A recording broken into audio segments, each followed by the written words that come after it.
One of the things we haven't talked about that I find interesting is if you look at the attitude of users and the demographics of people, there's this huge divide between the younger kids who are just entering the workforce now and people more our age that are out there. Like the kids, most of the things that would be a catastrophic data breach that we'd get fired for, they put out on Facebook within 10 minutes of the first start of the day. Absolutely. Like their tolerance for information out there, like their balance between, I think there's the assumption of much more fluidity of access to data, but I think that they're also kind of used to the fact that the big institutions and that backstop any of the issues. So none of my kids or their friends don't really have any concerns about banking or anything because their view is, well, A, it's probably not going to be a problem, and if it is, it's covered for it. So I find that there's a really interesting attitudinal thing coming up. And I think when we talk about the engineers and some of the people that are developing systems, they're entering the workforce with this idea of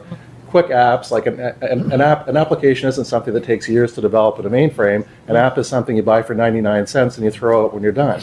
So their expectations of timeliness and speed and access, I think, are dramatically different. And yet these are the people that we're now asking to go and build to a set of corporate environments. So yeah, there's a bit of a disconnect that they have to be educated to in those corporate systems.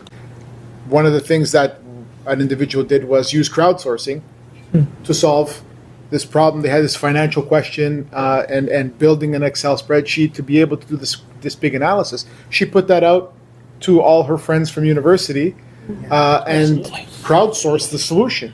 When the boss found out, it's like, are you kidding me? You just took all kinds of financial data and financial information from this organization, gave it to all your friends to do their best around.